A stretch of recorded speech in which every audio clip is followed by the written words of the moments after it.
I met Elizabeth, it was the late spring 1976, and she was a guest of my cousins at the embassy in Washington, D.C., and for some reason she took a liking to me, and within a space of 24 hours we became great friends.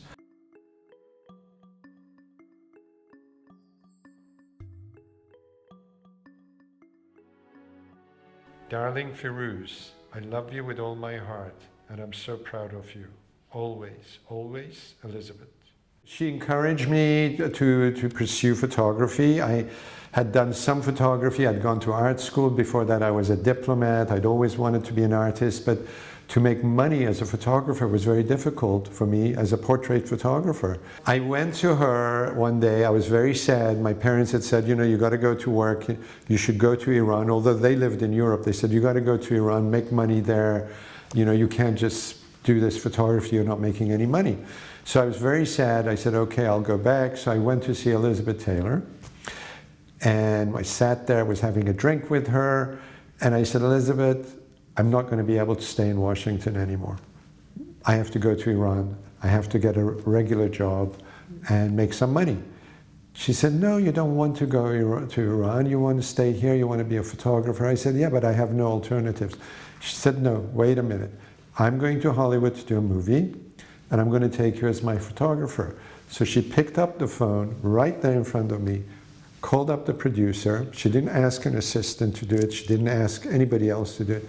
She called up the producer and she said, hi, you know, I want to bring my personal photographer, Firooz Zahedi, with me to Hollywood, and I want you to give him this much money. I want you to put him up at the Beverly Hills Hotel.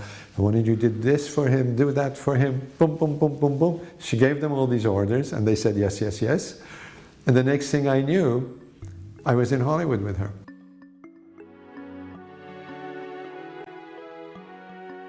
There was an opportunity for her to go to Iran, and she said that she would go if I went with her. And I hadn't been there because I grew up in England. I hadn't been there for many years. So it was a great opportunity for me to also see what's going on in Iran. And so I went with her. It was the summer of 1976. I went and we went around. She had a camera, I had a camera. We took pictures of all the sites. I took pictures of her, she took pictures of me. But then, you know, we went to a mosque and she had a chador on and I took a photo of her there. Then she bought all these clothes, tribal clothes at a bazaar.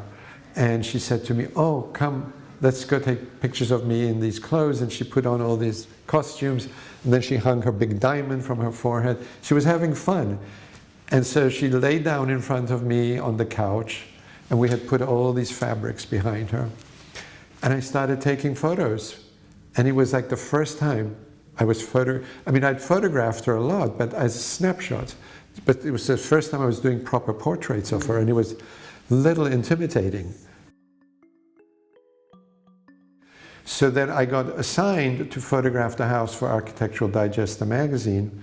So I went and helped the assistant fix the room, and you know, we got the flowers and the this and the that. We fixed the living room, we fixed everything, and I started doing the photographs.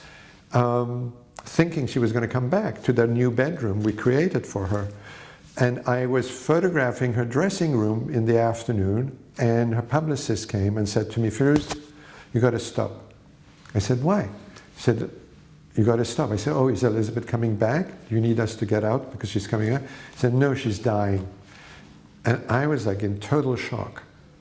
You know, when you're so close to someone and they said that person is dying, it's very difficult to accept it. But I was in the presence of her home and so the last days of her life, I was somehow with her, in her home, surrounded by her photographs, her belongings and everything. But it was very difficult to then have to part with that, you know. It was a very sad goodbye.